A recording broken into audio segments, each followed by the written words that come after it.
Micheál is just, I think you struck me for a speaker when I saw you on Patrick Street with the yoga. Just completely in that zone, 100% belief this is what is going to happen. And it's been, everyone I've spoken to may not know the health owners or something at the start, but I go Micheál, trying up and like, oh yes, the flash yoga come up.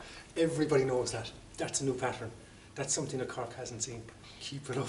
Do you know, it brings health and it brings awareness to something that people may never see unless it's people like yourself take that move and grip onto it and go with it, you know. And the look of belief that you had and the drive to do it. Without further ado, I'm going to introduce Micheál from the Health Owners. Great. Thanks, Michael. Thank you. Cheers. Thank Michael there for the honour of speaking here today. Yeah, my own name is Micheál, you probably a lot of you know, and I'm the founder of the Health Owners as well as the Health Zone. So I suppose the question kind of came up for me today, like, you know, because what I do and what I represent is health. And a couple of questions that came to my mind for just to ask yourselves as a group, I suppose, like, just for yourselves, like, what would you consider your own chances in the course of your own lifetime that of actually getting cancer in the whole course, say if that's 60 or 70 years? What would you hazard a guess? Would it be, say, 1 in 10, 1 in 20, or 1 in 5? Anyone hazard a guess? 1 in 5. Yeah, well, the answer is actually, I'll tell you in a second. Okay, so, and the next question would be, what would you consider like your chances of getting like a depressive episode in your life? You say it's 1 in 20, 1 in 100. Anyone hazard a guess? 1 in 10. 1 in 3. Yeah, I'll tell you in a second. And in autism, what would you say if you had a child tomorrow morning, what would you consider your chance that that child would be actually diagnosed with autism? Depends if they get vaccinated. Yeah, good point. Well, the answer to those 3 questions is the first one, for cancer, your chances are in the course of your lifetime, as of 2016, is 1 in 3. For a depressive episode in your life, which is a serious depressive episode where you're depressed for a number of weeks, there's actually 1 in 6. And my brother, he has autism, and going back about 35 years ago, when he was first diagnosed with autism, there was actually the statistics back then was actually 1 in 10,000. Now it's 1 in 45 people who are actually born are actually diagnosed with autism. For me, that's these are 3 alarming figures. And health, as we speak about today, is an issue that affects everybody on the planet. I think Michael just spoke about the way we grow our food. That's a very, very big part of our health as well. Do you know what I mean? And one question that kind of came to mind to me to actually ask about these 3 figures is, why is this happening? And I suppose the 3 things that really kind of struck home to me is, number 1 is because of the food that we're eating. That is like the processed food that we're eating from the supermarkets, and the fact that we're not growing our own food. Is the food source.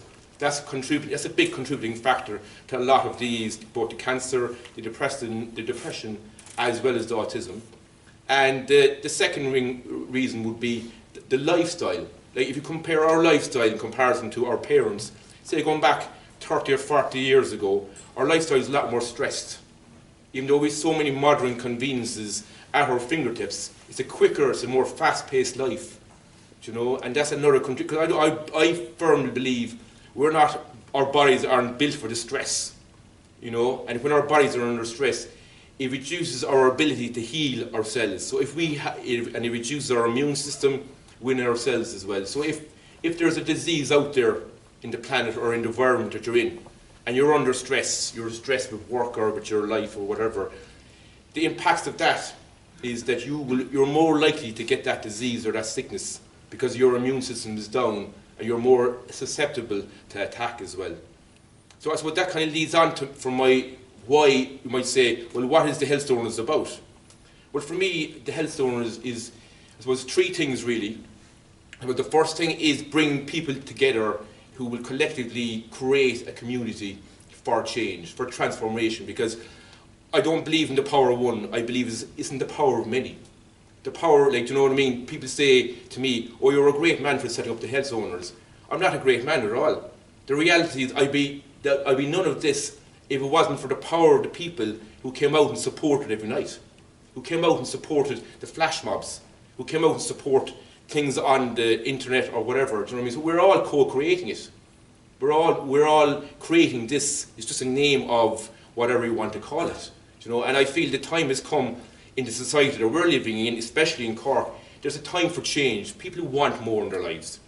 People are no longer satisfied with the normal run of things. Oh, this is the food that we eat and this is the lifestyle we're living. But if we continue this way in our planet, where are we going to end up? I interviewed a man about 2 months ago, and he predicted to me, it was an alarming statistic. He said that by the year 2048, there's going to be no fish in the sea. That's a frightening statistic, isn't it? Like, what did the fish do wrong? That's what I like to know, like. Do you know? Like, the planet is perfect. It is us human beings who are actually inhabiting the planet are actually the problem. It's the way we're living our lives. Do you know? And it's about making a priority of health. It's about making a priority of happiness. Because I suppose, I focus in politics myself personally, and look, there's a big focus or a concentration in regard to the success of a country being the GDP of a country. So the higher your GDP, the more successful you are as a country. Do you know? And I would like to question, like, why not create the measure of success in our country being the measure of how happy and healthy is each person in that country? Why not make that the measure of success? So I suppose going back to the health donors, in effect it's been going on for the last 3 months, but like what's been happening in the events is people have been coming together, maybe an average of 40 or 50 people a night, and so the routine of the meeting, it was first start off with a meditation, like Tai Chi, yoga, maybe like even Qigong, something like this, for about 20 minutes or a half an hour. And then we'll go into, normally a person will be a chosen speaker on the night, will speak about an issue regarding to their own personal experience. So this could be to do with relationships, could be to do with cancer, could be to do with healing, whatnot.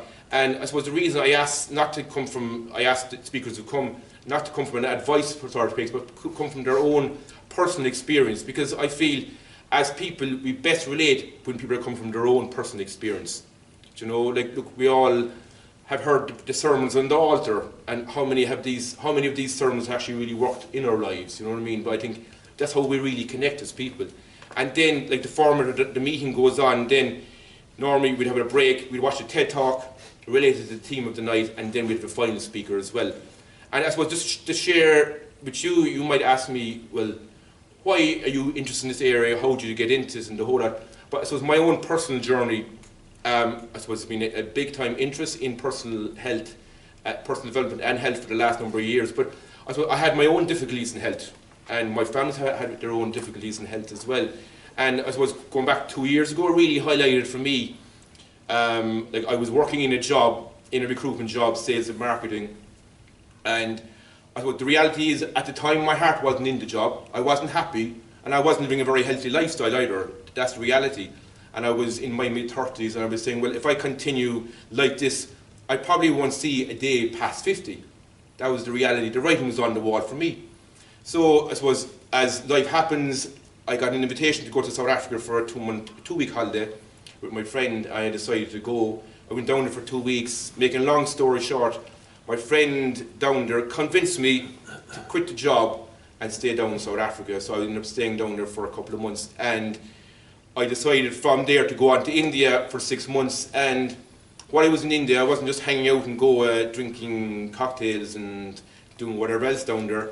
But part of the journey was actually getting more of an insight into health when I was down there. And I learned about yoga and other Indian medicines when I was down there. And so it really tweaked my interests, and I suppose impacted on me when I was down there, the possibilities of health from a preventative scale. And I'll just share one small story when I was down there that really struck me. That when I was down there, I was there learning this yoga teaching course when I was down there.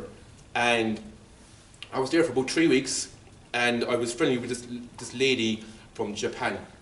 And I kind of just asked her, say in week number 3, I said, like, why are you here, do you know? And she said, well, interesting enough, she said, I came here about 2 months ago, and I had Parkinson's, she said. I physically could not eat my food when I came here. My hand was shaking so much I could not eat. And as we may be led to believe in the country that we're living in, the society that we're living in, that Parkinson's is incurable. Isn't this true? Yeah. Well, believe it or not, when I met that lady after being there for a best part of 2 months, there was no trace of Parkinson's in her body. Not one trace. And why is that? Because the impacts of the place I was in, it was Ayurveda and naturopathy. It was all about bringing the body back to its own healing, allowing the body to heal. And I'm a firm believer that we as humans have a complete capacity to heal. You know, and it's about learning that for ourselves, rather than thinking that we need to do this, take this medication or this diagnosis or whatever. Do you know what I mean? I think that's all well and good, but I really do believe that the power is in our hands, and that's what the Health Zone is about for me. It's about bringing the power back to the people. It's about the people helping each other, that we can collectively help each other, we can collectively heal each other and share our stories, because I believe the more stories we share about our own experiences, that's how we can help each other. And it's by sharing we can learn from each other. Even if you sit there all night, you may not get anything. So I know, Michael, yeah, I know you're getting up there. So I suppose, just kind of, before I finish there, because I know Michael is getting excited there, I suppose what I would just say, I suppose there's 3 things I would like to say in regard to like the health zoners. Like, the one thing I would like you to come along and attend a meeting. You know, it's on every second Thursday night in Mayo at 7:30. That's on Pope's Quay there in Cork City. And the second thing I would like you to do is maybe just go on to the website there, and you can sign up there and you can stay updated on the radio show, as well as up-and-coming events. And the last thing is we have a fitness flash mob happening next Saturday week. That's on the streets of Cork. Jurors involved in it as well, and I think there's a few others here involved as well. But basically we'll be showing how to do fitness on the streets of Cork for about 20 minutes. It's on around 3:30, and you're all welcome to come along on the day and support the good cause as well. So thank you very much.